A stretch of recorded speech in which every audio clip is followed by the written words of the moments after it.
కార్తీక పురాణం 15 ఇతరులు పెట్టిన దీపాన్ని తిరిగి వెలిగించడం వలన ఫలితం. కార్తీక మాసంలో దీపం వెలిగించడం వలన అనేక పాపాలు నశిస్తాయి. దీపం వెలిగించడం వలన పుణ్యరాశి పెరుగుతూ పోతుంది. అందువలన శివాలయంలోనూ విష్ణు సన్నిధిలోనూ దీపాలను తప్పకుండా వెలిగించాలి. ఆవు పాలు పితకడానికి ఎంత సమయం పడుతుందో అంతవరకైనా ఆ దీపం వెలగాలి. ఒకరు వెలిగించిన దీపం కొండెక్కితే ఆ దీపాన్ని తిరిగి వెలిగించడం వలన కూడా ఎంతో పుణ్యం కలుగుతుంది.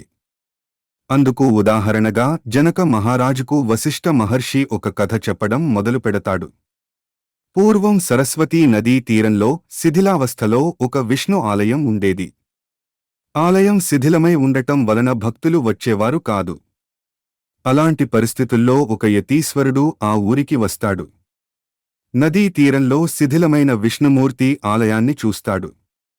అది ఉపయోగంలో లేని కారణంగా తాను అక్కడ ఉండవచ్చని అనుకుంటాడు. ఆలయంలో అంతటా శుభ్రం చేసుకుని తనతో తెచ్చిన కొద్దిపాటి సామాగ్రి అందులో పెట్టుకుంటాడు. రాత్రి వేళలో వెలిగించుకోవడం కోసం ఊళ్ళోకి వెళ్లి ప్రమిదలు, నూనె, ఒత్తులు తెచ్చుకుంటాడు. ఆ దేవాలయంలో ఆయన ధ్యానం చేసుకుంటూ తన జీవనాన్ని కొనసాగిస్తూ ఉంటాడు. ఎక్కువగా ధ్యానంలోనే సమయాన్ని గడుపుతూ ఉంటాడు. ఒక కార్తీక మాసంలో ఆలయంలో ఆయన దీపాలు వెలిగించి ధ్యానంలోకి వెళతాడు. అలాంటి సమయంలోనే ఆహారాన్ని వెతుక్కుంటూ ఒక ఎలుక ఆలయంలోకి వస్తుంది. ఆహారం కోసం అటూ ఇటూ తిరుగుతూ ఉన్న ఆ ఎలుకకు నూనె వాసన వస్తుంది. అప్పటికే కొండెక్కిన దీపం దగ్గరకు ఆ ఎలుక వెళుతుంది.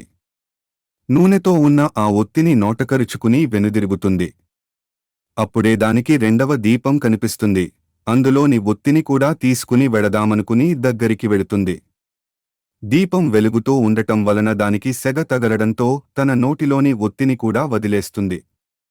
ఆ ప్రమిదలో పడిన ఆ ఒత్తి దీపం అంటుకుని వెలుగుతుంది. యతీశ్వరుడు వెలిగించిన దీపం కొండెక్కితే తిరిగి ఆ దీపాన్ని వెలిగించిన పుణ్యం ఆ ఎలుకకు వస్తుంది. ఆ పుణ్య ఫలితం కారణంగా ఆ ఎలుక దివ్యమైన పురుషుడి శరీరాన్ని ధరిస్తుంది. ధ్యానంలో నుంచి బయటికి వచ్చిన యతీశ్వరుడికి ఎదురుగా దివ్యమైన శరీరాన్ని ధరించిన ఒక పురుషుడు కనిపిస్తాడు. ఎవరు నువ్వు? ఇక్కడికి ఎందుకు వచ్చావు? ఏం కావాలి? అని యతీశ్వరుడు అడుగుతాడు. తాను ఒక ఎలుకను అని, అయితే హఠాత్తుగా తన రూపం పోయి దివ్యమైన ఈ శరీరం వచ్చిందని ఆ దివ్యపురుషుడు చెబుతాడు. అందుకు కారణం కూడా తనకి తెలియడం లేదని అంటాడు. యతీశ్వరులే అందుకు కారణం తెలుపాలని కోరతాడు. అప్పుడు ఆ యతీశ్వరుడు దివ్యదృష్టితో చూస్తాడు. అలా దివ్యదృష్టితో చూసిన యతీశ్వరుడికి ఎలుక పూర్వజన్మ గురించి తెలుస్తుంది. అప్పుడు ఆ యతీశ్వరుడు, పూర్వజన్మలో నువ్వు బాహ్లీక దేశంలోని ఒక బ్రాహ్మణుడివి. ఎప్పుడు కూడా భగవంతుడిని ఆరాధించి ఎరుగవు. స్నానం, జపం, దీపారాధన, దానధర్మాలు చేయడం నీకు తెలియదు. ఒకవేళ ఎవరైనా యజ్ఞయాగాలు చేస్తుంటే వాళ్లను నువ్వు ఎద్దేవా చేసేవాడివి. ఆచార వ్యవహారాలు ఎంతమాత్రం పాటించని నువ్వు అవి పాటించేవారిని అవహేళన చేసేవాడివి. చివరికి ఈ విషయంలో నువ్వు నీ భార్యను కూడా వదల్లేదు. నీ భార్య ఎంతో గుణవంతురాలు, ఉత్తమురాలు. ఆమెకి ఎంతో దైవభక్తి ఉండేది. ఆమె నిన్ను మార్చడానికి తనవంతు ప్రయత్నం చేసింది. నువ్వు ఎంతమాత్రం మారకపోగా ఛాదస్తం అంటూ ఆమెను కసురుకునేవాడివి. ఆమె నోములు, వ్రతాలు ఆచరిస్తుంటే అందుకు అడ్డు చెప్పేవాడివి.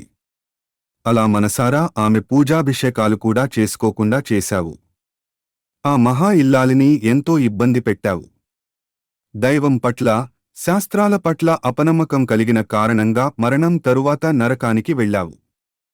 నరకంలో అనేక శిక్షలు అనుభవించిన తరువాత అనేక నీచమైన జన్మలను ధరిస్తూ వచ్చావు. చివరికి ఇలా ఎలక జన్మనెత్తావు. ఆకలి తీర్చుకోవడానికి నువ్వు చేసిన ప్రయత్నం నీ పాపాలను కడిగేసింది. కార్తీక మాసంలో దీపం వెలగడానికి కారణమయ్యావు కనుకనే నీకు మోక్షం లభించింది అని చెబుతాడు.